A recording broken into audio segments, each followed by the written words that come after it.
I felt like I didn't belong until I found my inner truth. Hi, my name is May, and I am your host of this podcast. I want to invite you on this spiritual journey to find love, acceptance, inner truth, and a sense of belonging, in spite of a multicultural background. Let's get together and overcome our issues with labels and stop trying to fit in boxes that were not made for us. Let's stop looking at what makes us different and see what brings us together without losing our authenticity. If you like the podcast, please give it a 5-star rating. This will give more people the opportunity to find us, or share it with someone who will benefit of it. I had the pleasure to interview Ingrid Cruz, an artist and writer from El Salvador that was, raised in LA, is living now as a digital nomad, and can talk to us about the differences in Latin American cultures and living with stereotypes. So let's dive right in and have fun with Ingrid Cruz. Aloha and welcome everybody. I'm so happy and very much looking forward to this interview with Ingrid. I hope I said that right. Yeah. Maybe for starters, tell us where you're from, what are your roots, and where did you grow up? Sure. So I'm originally from San Salvador, El Salvador, Central America, which is actually probably really similar to Hawaii. Like, we eat a lot of the same stuff, and all our coffee grows near volcanoes too. I grew up in LA, and so right now I'm in Chile, but I lived in Argentina for 4.5 years. Wow, that's a big, hold on. So El Salvador, Argentina, Los Angeles, and Chile. Well, Chile, I'm just kind of passing through, but Oh. yeah, because I'm backpacking in South America after this, and I'm kind of digital nomading around. So like, I go somewhere, and then when I have time to see stuff, I see it. Right now, I'm just kind of working a lot, but yeah, it's a big difference. A lot of people don't think about it, but it's pretty big. No one here knows anything about El Salvador, like, at all. Yeah, I bet. I think even because I was raised in Nicaragua, so it's sort of like sometimes even the difference to just the country name. I mean, yes, there's a whole Latino sort of like things that all Latin Americans connect with, but there's Hmm. also a lot of difference as well. And Yeah. I find especially like Central America and South America is another. I mean, yes, again, we're all Latinos, but it's still a little more different.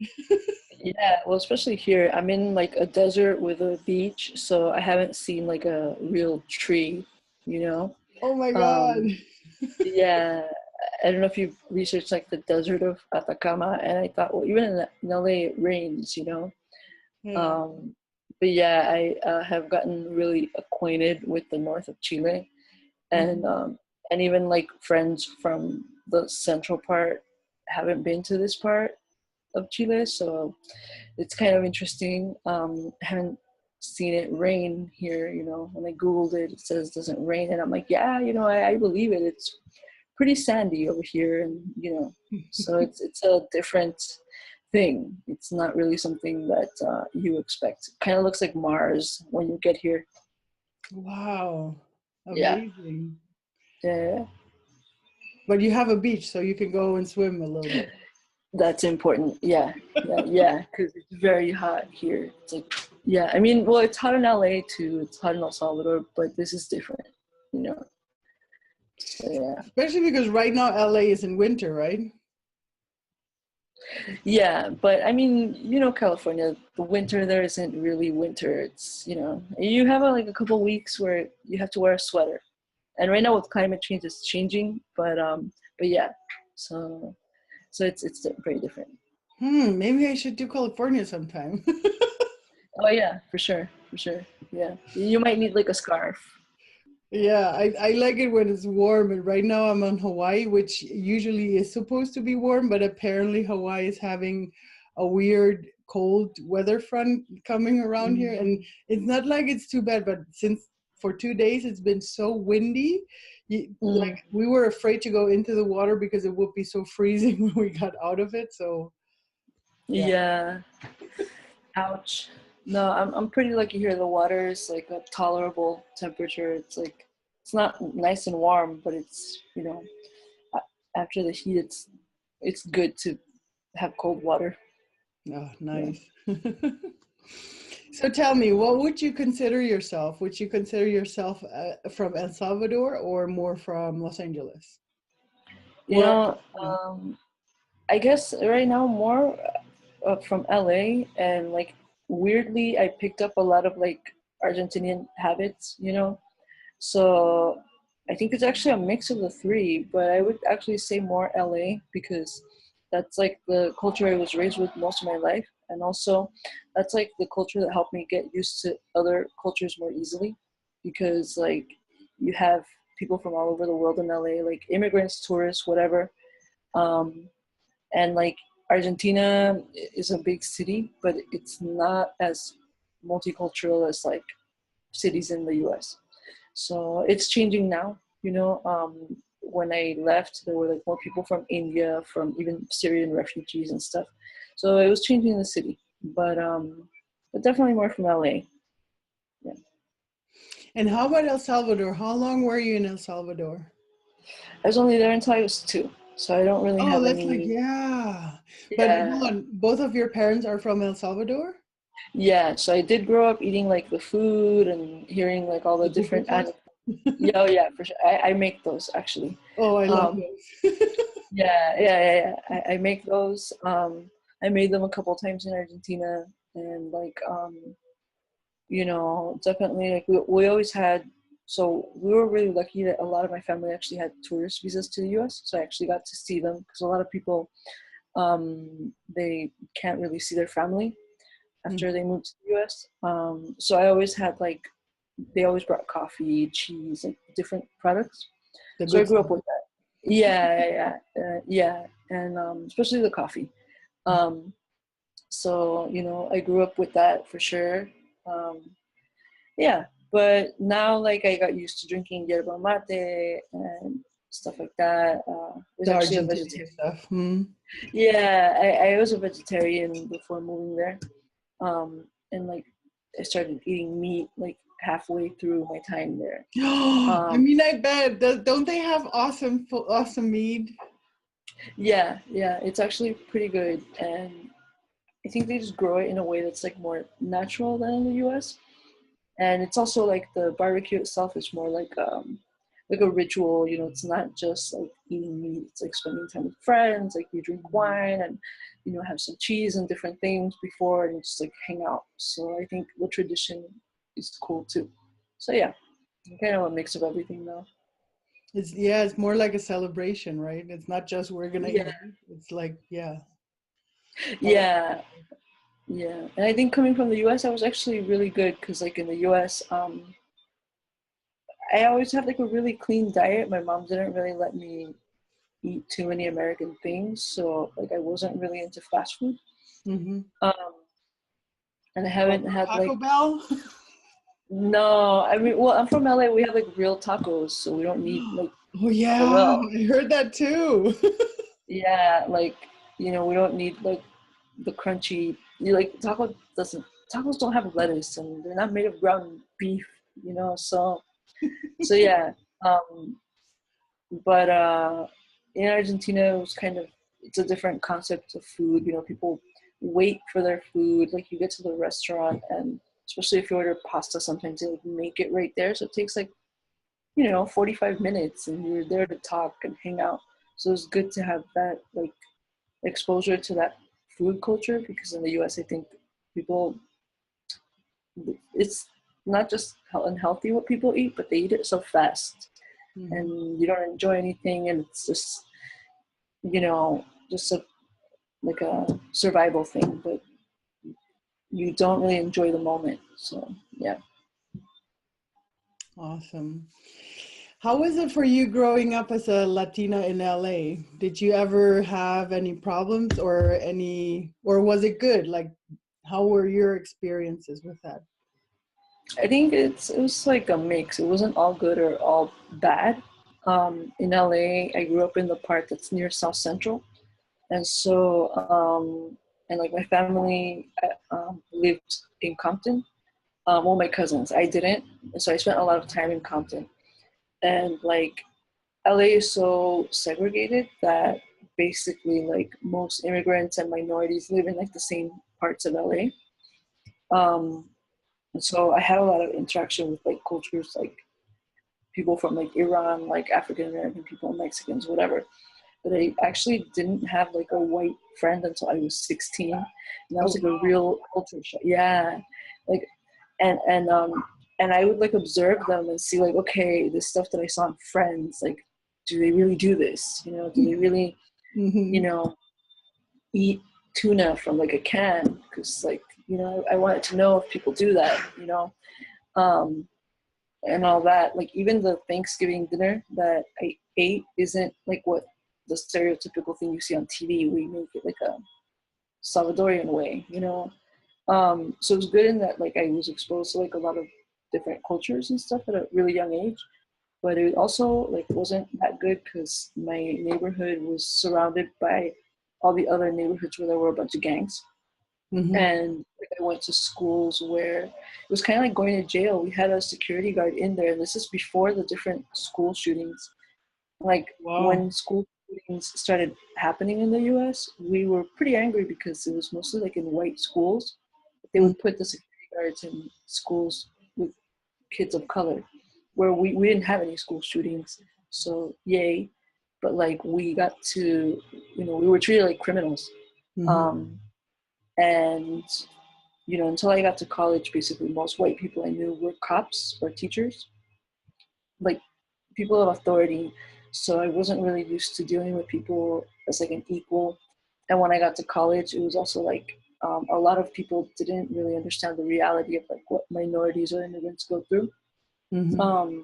So you know, it wasn't like I said all good or bad, but there were just some things where like I couldn't believe that someone didn't know this, you know, about how hard it is for us. Because I mean, yeah, it was easier probably than growing up in El Salvador. I'm a musician, and so like I was able to like save up for this really expensive guitar when I was a teenager. Something that if I would have been in El Salvador, I probably wouldn't have gotten it. Different things like that. You know, so it was just kind of a mix. And I think that like for, you know, like immigrants in the US, you kind of don't stop being an immigrant really. You're never really treated like an equal. So it kind of follows me around still.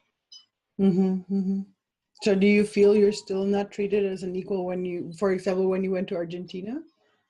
Yeah, Argentina was different. Like right there, it was kind of strange because even though like 90% of Argentinians, at least in the city, are probably of European descent, you know, I'm Latin American and stuff. And to a lot of them, they would look at me and they thought I was like from Peru or something.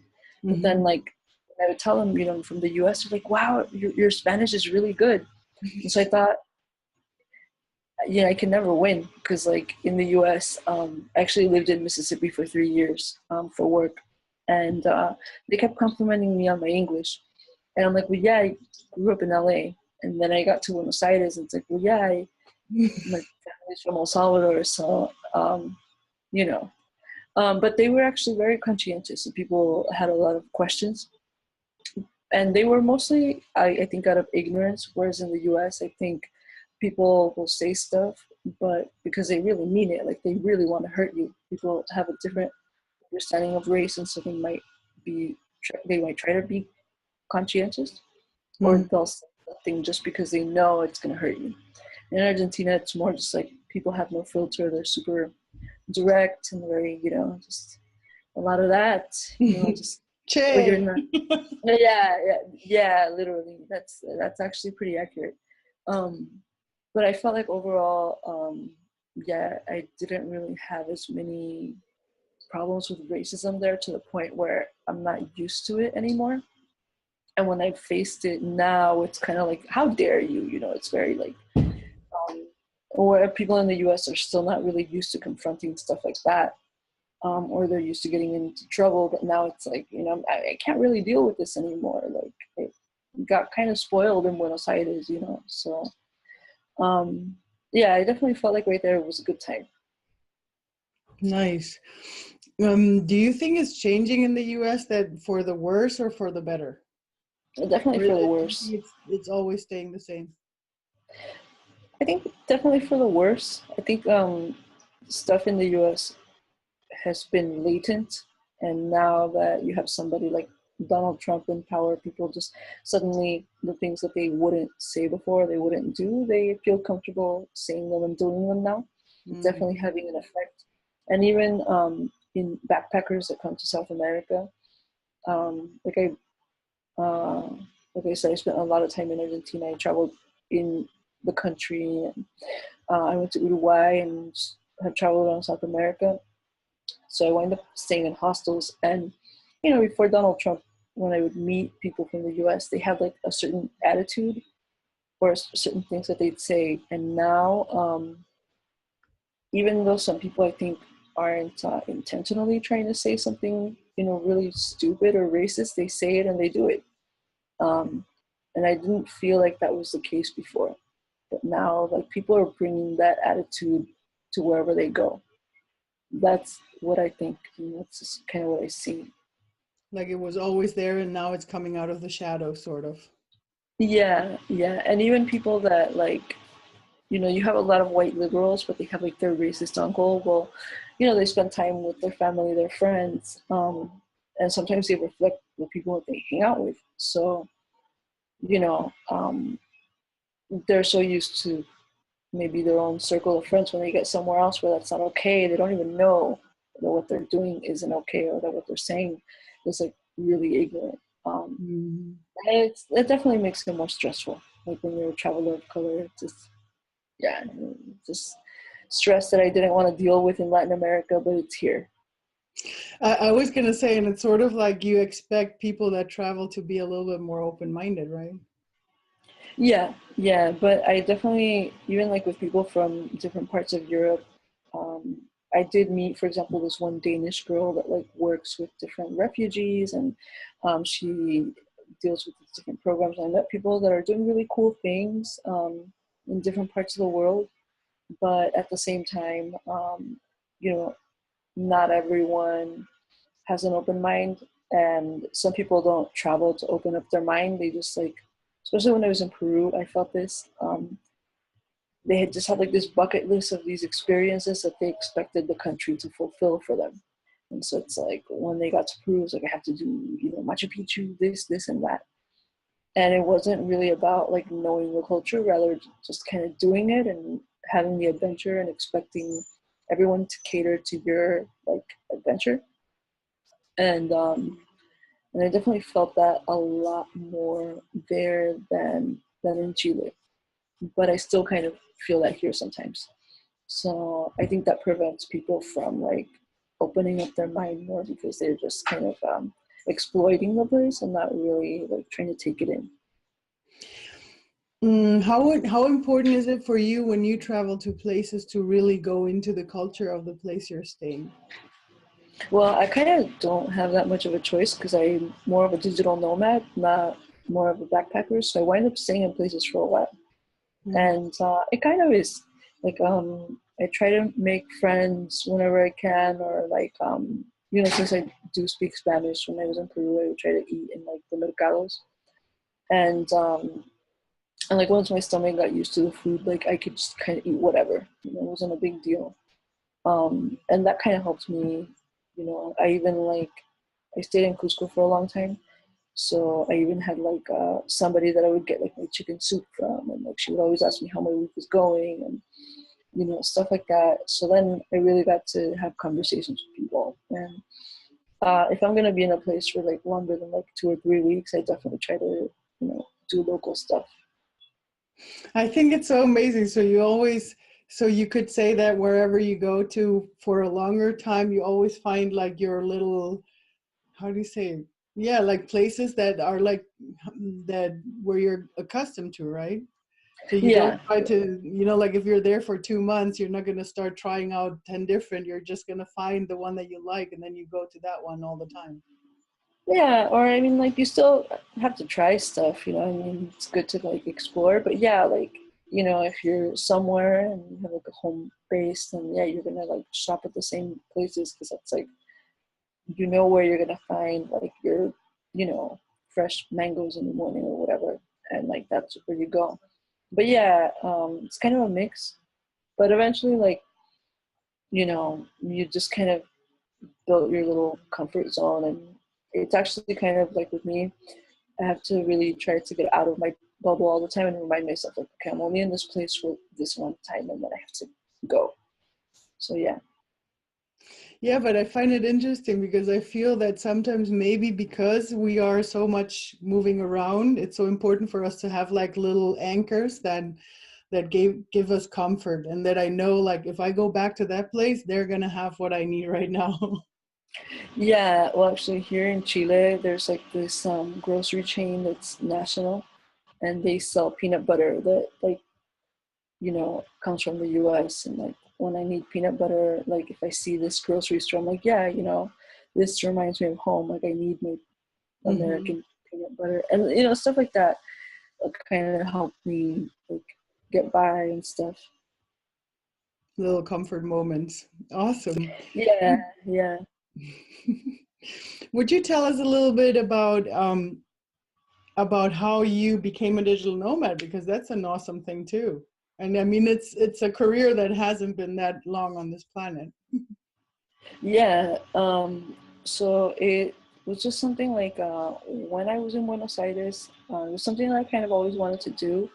And about 2 years before I decided I was actually going to leave, I went to different like meetups and talked to different people.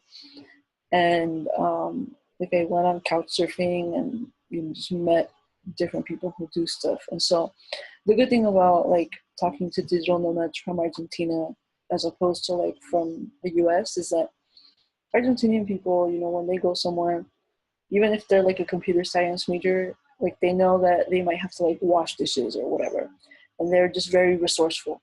And I think also because of like Argentinian culture is always about dealing with different economic crises, and the country's kind of, it has a lot of things that are for the public and the common good, but they're always dealing with just like some type of turmoil.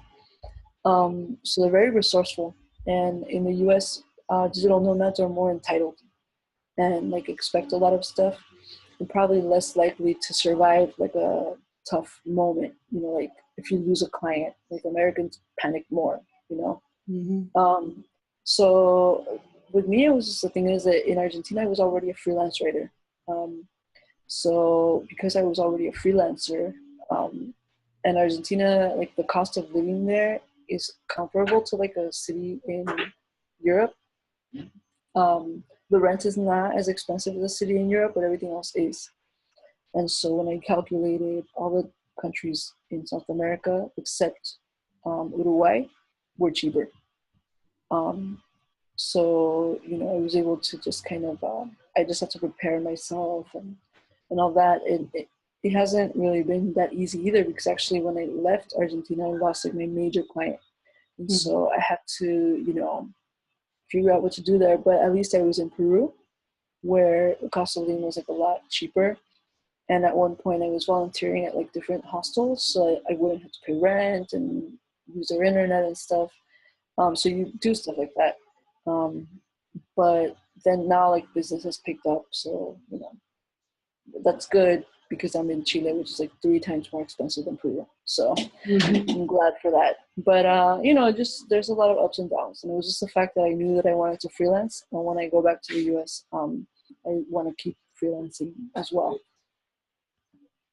Because it gives you the freedom to move as much as you want to, and to really go with your own flow, right? Yeah, well, there's also that, but also like because I actually do independent film, and like I make music too. So when you have like a creative projects, you really need something that's gonna give you time to like pursue those things and perfect them. Otherwise, you'll never actually make a living from those things. And so I had to really think strategically, about like how I'm gonna do this. And basically, like, for the next year or so, I'm gonna have to work really long 50, 60-hour weeks until like I can make that happen. But overall, like, it was more that motivation because probably once I return to the US, I might actually stay in one city, and I might have to get like a part-time job or something because you need something stable, and like you can't get an apartment that easily now with like everybody checks your credit or whatever. But that's what I was thinking of.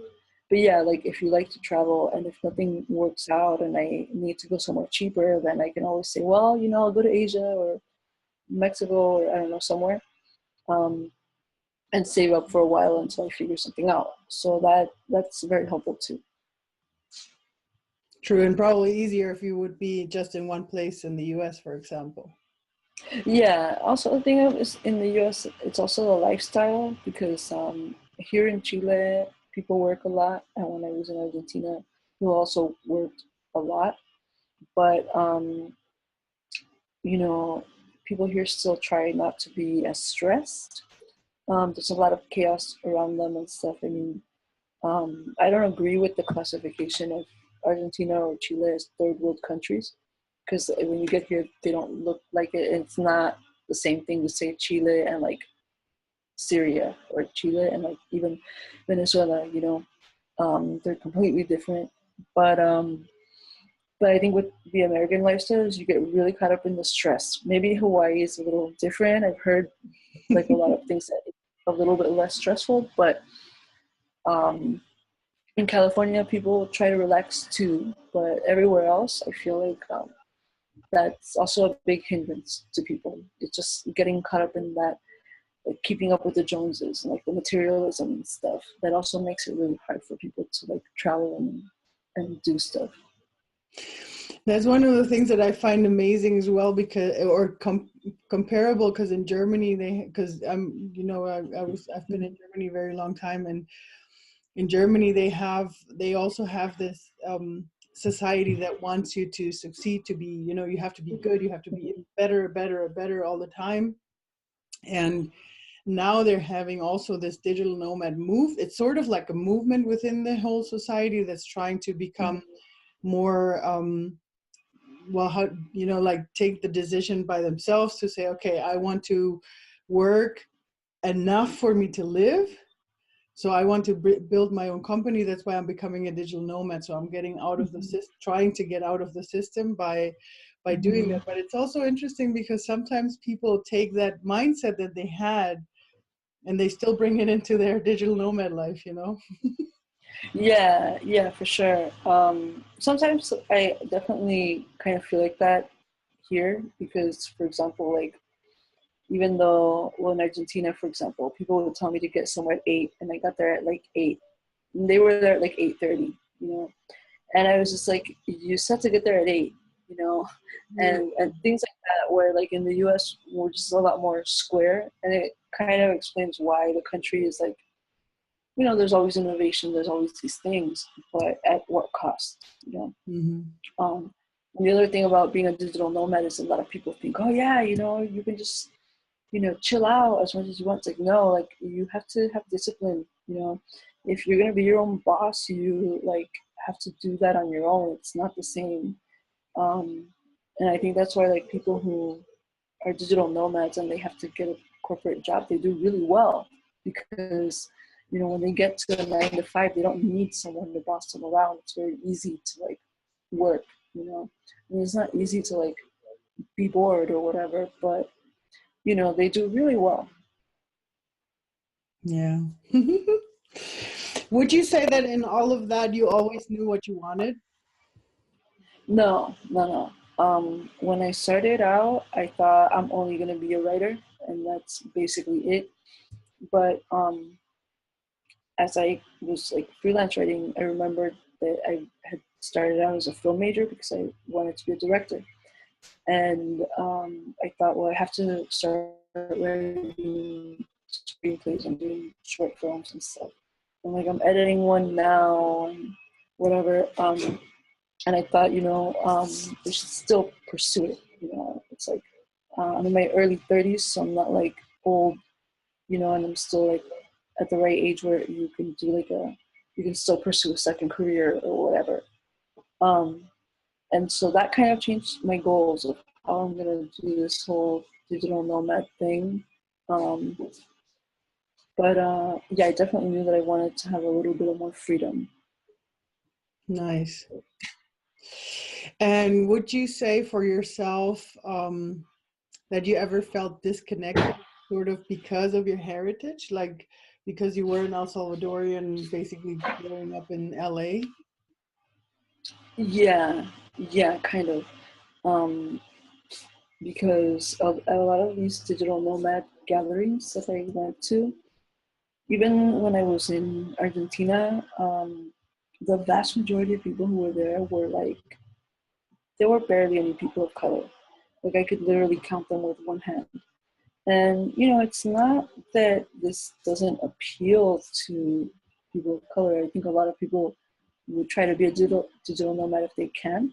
But I do think that the race factor and stuff, kind of keeps people away too. It's intimidating to stand out.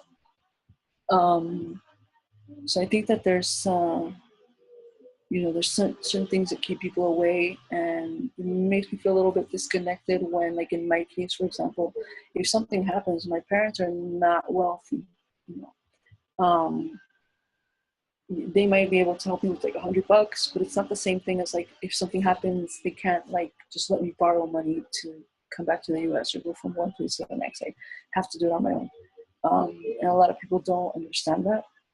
And it's just like, even here in Chile, when I do stuff, I have like a certain budget for everything and it needs to stay that way.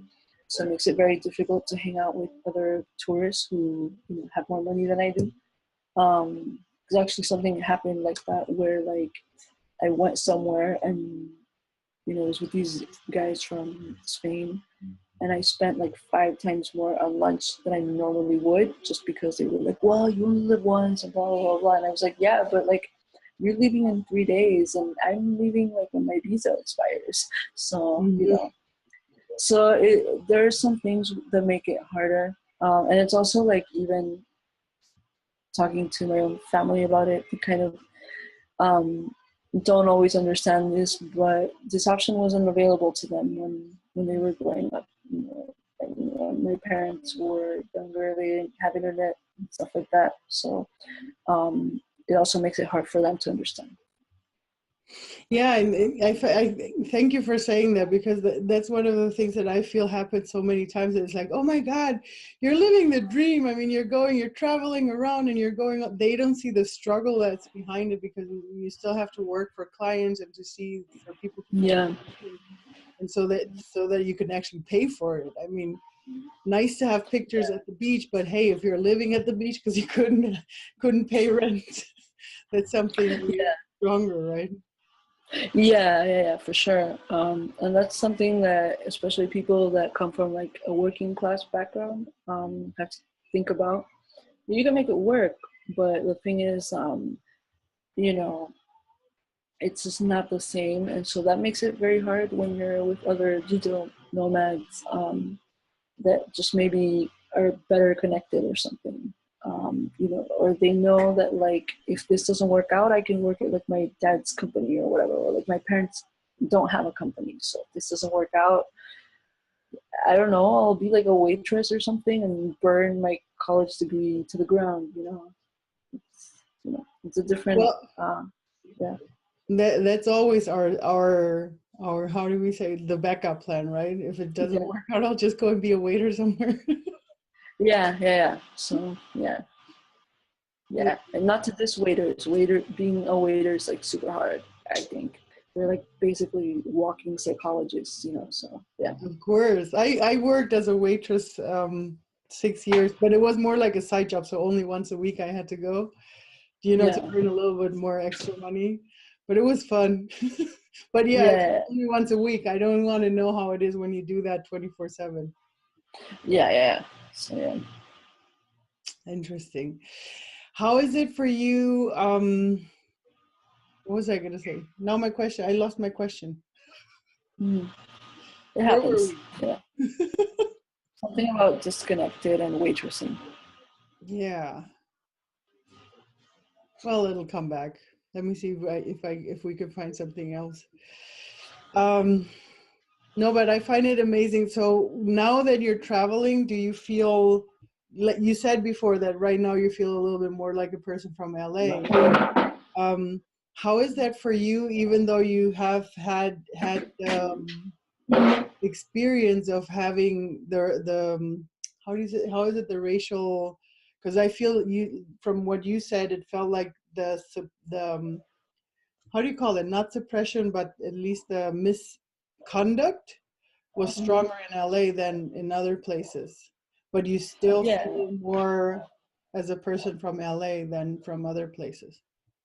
Yeah. I mean, I think like I guess the reason why I feel more like I'm from LA is that that's where I have spent the longest part of my life, you know. And just like random things that happen. I mean, Chile is a little bit different, but when I was in Peru, um, to a lot of people, like I looked Peruvian. It's kind of funny because like there were even people that would say, "Oh, all brown people look the same," and he said that in front of me and this like British Pakistani girl, and then like there were like of course other Peruvian people, and we're like, well, first of all, like, you know, when I talked to the girl from Pakistan, I knew she wasn't Latina. I just kind of knew. And then, like, it's kind of funny because Peruvian people would tell me, you know, you don't look like us. And it's like, well, you know, because of course, like, they have their own features.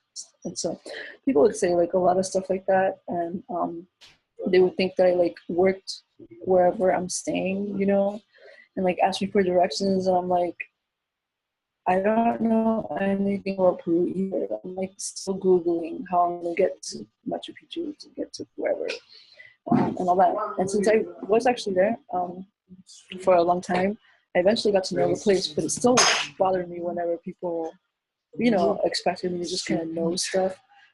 And yeah. Yeah, and I also have like a new rule now. Whenever somebody wants to practice their Spanish, if it's really bad that I don't understand it, I just tell them how much I charge them for a class. Because like I get that people are trying and stuff, but if it's so bad that like I really don't get what you're saying, it's like, dude, we either switch to English or you pay me. Like I'm not a free tutor. I don't have like half an hour to wait for you to finish your point. And I have to do that sometimes. And people don't like it, but in the U.S., you know, that's how things are, and it's just like I don't have all the time in the world.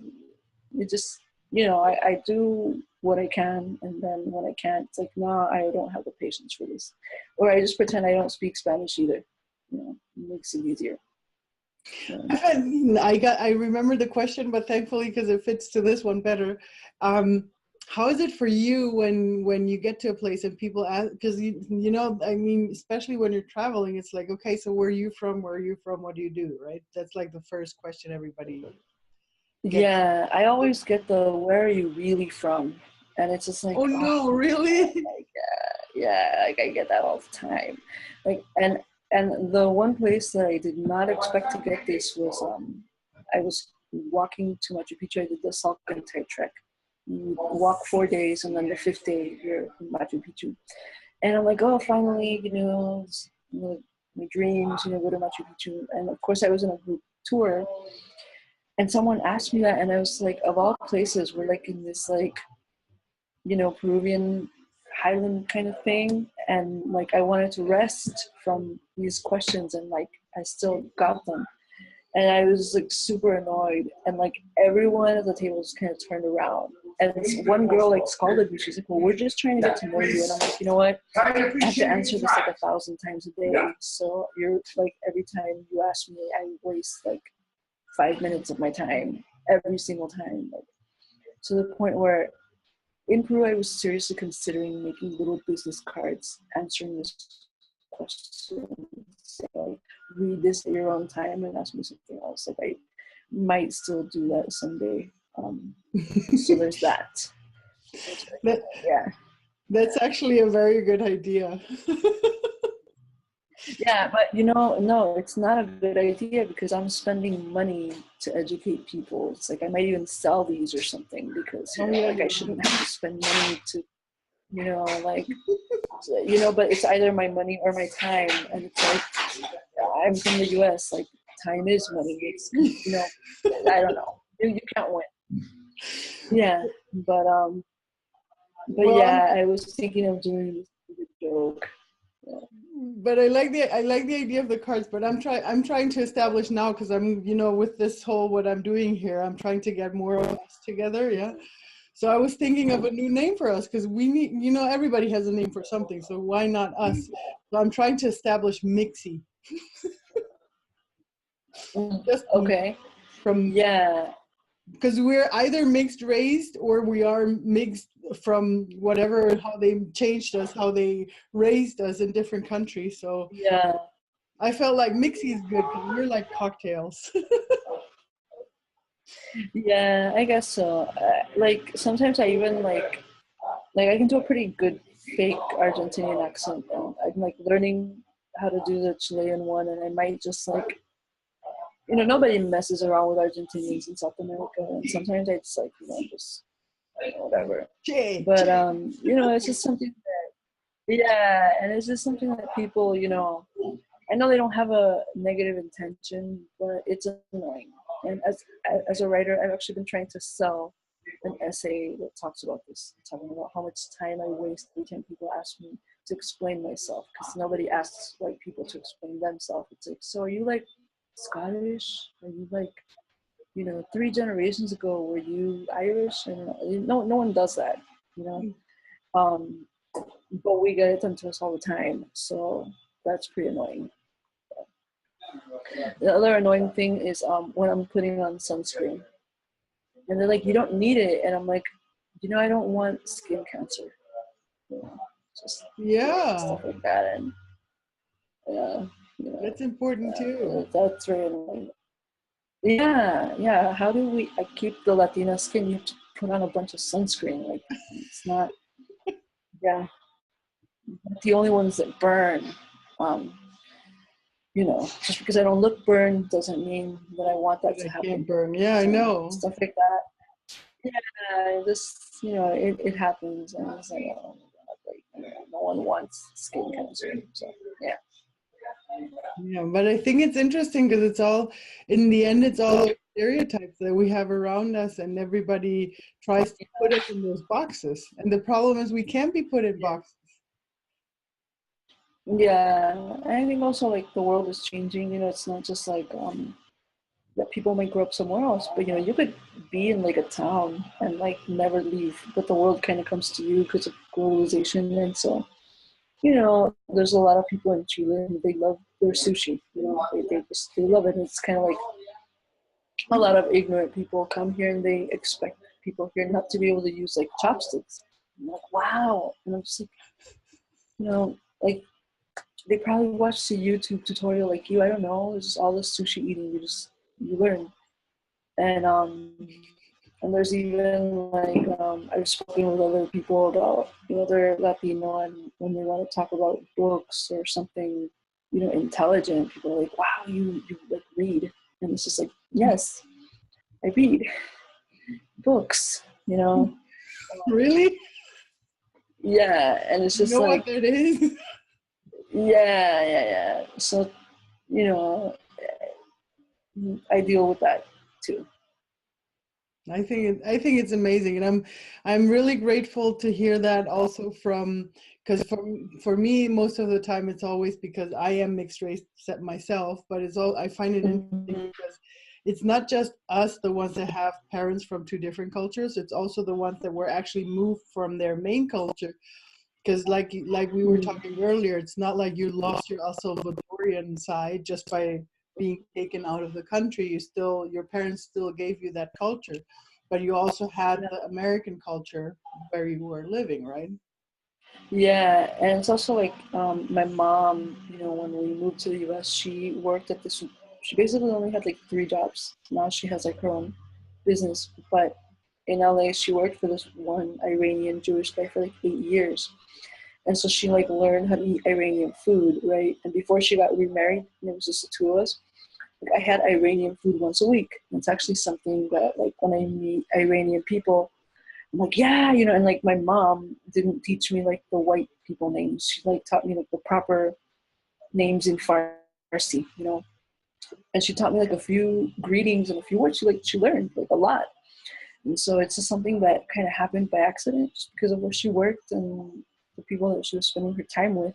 So I'll meet like people from Iran and they're always like, oh yeah, you know, and they're like, oh, that's cool, you know, and whatever. And it's like, they're not really shocked by this, but you know, like other people kind of are. And it's just like, I think, especially when you grow up in LA or just a big city, and you're an immigrant there, you're exposed to not just like, you know, like American stuff, but like other stuff that's there too. Um, it's like when I talk to my friends, I'm like, yeah, you know, Vietnamese food and like Thai food or whatever. But to me, that stuff is like stuff I grew up eating. You know, it's just as important as like pupusas or like hamburgers or whatever. Like, actually, I probably ate more Thai food than hamburgers, or like Iranian food than hamburgers. My mom's like super healthy, and that stuff is better for you. So yeah, it's just you're exposed to that too, and that's like not something that people always expect, you know. But that's nice because your mother basically started teaching you to be open-minded about everything from little on. Yeah. Yeah. You know, so that's good because even though she hasn't had like the chance to travel, I think she's, you know, supportive because, you know, she didn't get to do it. So it's good that even though she doesn't always get what I'm doing, at least she, you know, knows that I can do it. And, you know, she doesn't really worry too much now that I travel on my own because I have a lot more experience in that now. Yeah, and she trusts in that you're taken care of too. Mm. Oh, she's very religious and probably prays for me like 5 times a day too. But you know, there's that. But you know, now like, yeah, she gets that, and even asks me for advice, like when she has to travel somewhere. You know, like how should I pack? You know, how should I fold everything so I don't have to pay for an extra bag? And it's like, you know, she knows that I know that stuff now. Awesome. That's nice. And that way it's something that you can give back to your mom. It's really cool too. Yeah. Nice. That's really awesome that she's so open-minded for that. One last question. Mm-hmm. If people want to find you I don't know, what exactly do you freelance? Yeah, I'm a freelance writer, and I actually lost my website because the domain got like, it was like 2 or 3 times more expensive than what I originally paid for it. But I'm a freelance writer, and I collaborate a lot with this one website called Cosmati. And then I actually do like a lot of ghostwriting, but I'm writing a lot of lists right now for like our mom's website. So that stuff is there. I can maybe email it to you or something, and all that.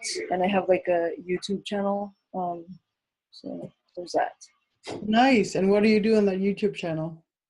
Well, so I'm changing it now. Before it was where I put all my short films, but short films are kind of expensive to produce, and I wanna, you know, like, since I also make music, I wanted to do like a channel where I do covers, but not just cover the song, explain like the song's history or like what it means to me and stuff, or like,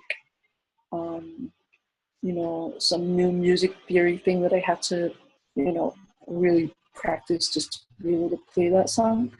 So I'm coming up with that stuff, and I've been practicing like different songs until I can pick out, like, my goal is to do one of these music videos a week. So I'm practicing like 4 or 5 songs so I could just like have stuff ready. Nice. So yeah, that's kind of the idea. And like I want to do stuff in like English and Spanish, and like I speak some Portuguese too. So Cool. You know, to be able to do stuff like that. So what's the name of your YouTube channel? Oh, I'll have to send it to you because I actually don't have enough subscribers to have my own URL. So like I have, yeah, because you have to have 100. and I have less than that. So I'll have to send you like a link that's like super long, and makes like no sense. But I can email that to you if you want. Of course, and we can put it under the video or in the podcast in the information, so that maybe we can get you some more subscribers in. Oh, thank you. Of course. Thank you so much, Ingrid. I have one more question. Yeah, sure, no problem. Because for me, coming from Germany, Ingrid is a very German name. Oh, yeah, How come you got that? How did I wind up with this name? So I've heard like one thing that I heard that I'm not sure if it's true or not is I'm named after an aunt that like was super nice to my mom, and she died. And it's like, well, thanks, Mom. Like, you named me after somebody that like died when you were a teenager. So that's one thing. And I didn't really ask if this was true, because I'm like, well, if it's a true story, I don't want to like hurt my mom's feelings. I don't know where she heard that name, to be quite honest. She just kind of picked it. And I heard that it's becoming more popular in Latin America. And I've met a few other Ingrids, but other than that, yeah, most people that I met with my name are like German or Scandinavian, maybe from Iceland or something too. But yeah, it's a good question. And, I was going to say, because I've heard it from a couple of Latinos as well, that they have it, but usually they have some connection far or close to Europe or. No, I mean, like, I'm too short to have like a connection to German DNA. Like, Oh, everyone. You should see my sister. She's really tiny for being half German. Okay. No, but I'm still like the size of a German 8-year-old. So yeah. So yeah, like even some people, German people, look at my feet. They go, "Wow, that's it." And I'm just like, yeah. Hey, that's nice. You can probably do something else that the tall people can't do. Yeah, I'm environmentally friendly. That's what I tell people. I'm not short. I'm just environmentally friendly. Take a lot less oxygen than tall people. Yeah. Yeah. Like I said, I have to ask my mom like the story how I wound up with my name, actually, because my other siblings have like names from like the Bible, or like named after like an uncle that like I knew and stuff like that. But not me. There's no one else with my name, and yeah, we are like not German like at all. Nice, but yeah, it would be nice, and maybe we can have another interview at some point, and then we can tell our listeners where the name came to be. For sure. Yeah. Nice, awesome, Ingrid. Thank you very much. It was really cool interviewing you. I had Thank you. Very nice to see our diversity, how there's so much difference, but in the end there's so much that we have alike as well. Thank you very much. Yeah, thanks for making the time to do this, and it sounds like a really cool project, so I hope you find more people to talk to and stuff. Yes, thank you. Right, well, good luck with everything. I actually have to run off because it's almost midnight here, and I actually have a lot of writing to do tomorrow. Okay, perfect. No, you go ahead, and thank you so much for taking the time, and we'll stay in touch on Facebook. For sure. Perfect. Thank you. Happy night or afternoon or whatever. Thank you. Bye. Bye. I hope you liked this episode. Please subscribe to the channel. I'll also put all the information of Ingrid somewhere around here, and so that you can follow her too, and so we can see what she's creating and support each other. And yeah, if you're a mixy and would like to be here on my podcast, please go ahead, text me, send me an email. I'd love to interview you. I'd like to see how we are, how diverse we are, and how many similar things we are going through together. So thank you very much. Bye.